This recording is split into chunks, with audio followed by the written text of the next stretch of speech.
मंदिर में है पाताल में जाने का रास्ता। किस जगह से सीता माँ धरती में समाई थी और एक कुंड जहाँ स्वयं कर्ण अर्घ देने आते थे। आइए देखते हैं मेरी I love my India series में। तो नमस्ते ट्रैवलर्स, मेरे इस नए व्लॉग में मैं जा रही हूँ यूपी के एक बहुत ही फेमस शक्तिपीठ में। जी हाँ, मैं जा रही हूँ देवी पाटन मंदिर और इस समय मेरी सफ़र की हो गई है शुरुआत, जैसा कि आप देख सकते हैं। और हम लोग लखनऊ से अब बढ़ रहे हैं आगे। ये पड़ता है गोंडा डिस्ट्रिक्ट में, तुलसीपुर जिसे हम लोग बोलते हैं वहाँ पड़ता है। और बाकी मौसम तो अच्छा है। इस टाइम हो रहा है इस समय आई गेस 9 सवा 9 हो रहा होगा, 9 साढ़े 9 के करीब हो रहा होगा। और अच्छी हवा चल रही है। मुझे लगा था बहुत ठंडी होगी, पर ज़्यादा ठंड नहीं है। और हम लोग पूरे ग्रुप के साथ ट्रैवल कर रहे हैं। मंदिर आप बाय रोड और ट्रेन दोनों तरीके से जा सकते हैं। जनवरी की सुबह में सर्द हवाओं और कोहरे के बीच मेरा सफ़र आगे बढ़ता जा रहा था और देखते ही देखते मैंने घाघरा नदी को पार कर लिया था। निकलती हुई धूप की बढ़ती हुई गर्माहट के साथ ही मैं पहुंच गई थी अपने सफ़र के पहले पड़ाव पे, यानी कि शक्तिपीठ मंदिर में। इसमें बज रहे हैं दोपहर के 1 और मैं पहुंच गई हूँ देवी पाटन मंदिर के प्रवेश द्वार पे।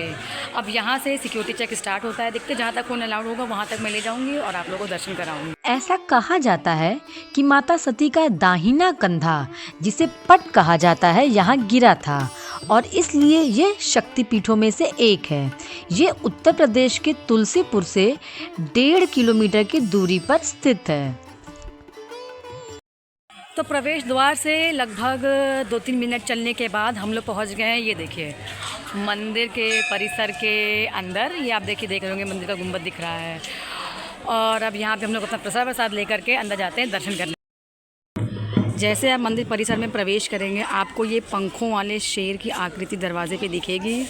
ये देखिए ये दरवाजे के गेट के दोनों साइड पे है।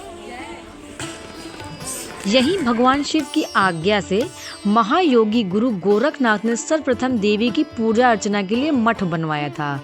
इसलिए ये शक्तिपीठ के साथ साथ योग पीठ भी है। देवी पाटन की देवी का दूसरा नाम पातालेश्वरी देवी भी है। कहा जाता है कि माता सीता खिन्न होकर यहाँ धरती माता की गोद में बैठकर पाताल में समा गई थीं। मंदिर के बीच में एक गोल चांदी का चबूतरा है जिसके नीचे सुरंग ढकी हुई है और त्रेता युग से यहाँ जल रही अखंड ज्योति में माँ दुर्गा की शक्तियों का वास बताया जाता है।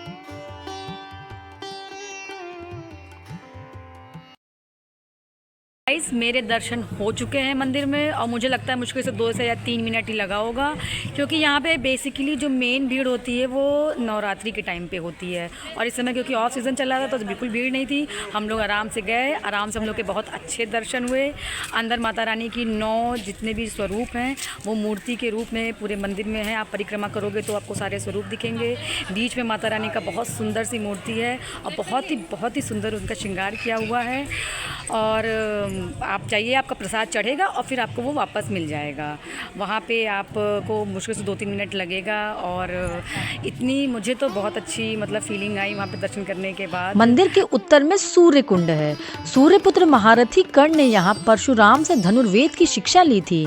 लोगों के कहने के मुताबिक महाभारत कालीन इस जल कुंड में स्नान करने से कुष्ठ रोग और चर्म रोग ठीक हो जाते हैं।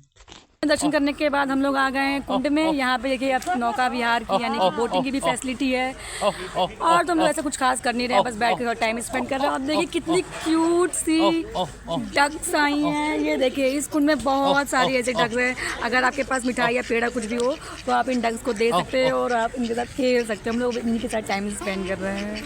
नेपाल के पास होने के कारण यहाँ नेपाल से भी बहुत श्रद्धालु दर्शन करने आते हैं। इसके साथ ही साल में 2 बार नवरात्रों पर यहाँ विशेष उत्सव के साथ मेला भी लगता है जिसमें बहुत भीड़ लगती है। और इसी के साथ मैं पहुँच गई अपने दूसरे पड़ाव यानी कि नेपाल बॉर्डर पर। तो देवी पाटन मंदिर से निकलने के बाद हम लोग आ गए हैं, ये देखिए, इंडिया नेपाल बॉर्डर पे। यहाँ का फेमस जो मार्केट है वो भी हम लोगों ने एक्सप्लोर किया, थोड़ा बहुत सामान भी लिया और अब हम लोग जा रहे हैं वापस अपने घर। बाकी मुझे तो इस जर्नी में बहुत मज़ा आया। मैंने अपने सारे एक्सपीरियंस आपके साथ शेयर किया। आपको कैसे लगी मेरी जर्नी आप ज़रूर बताइएगा। Until then good bye.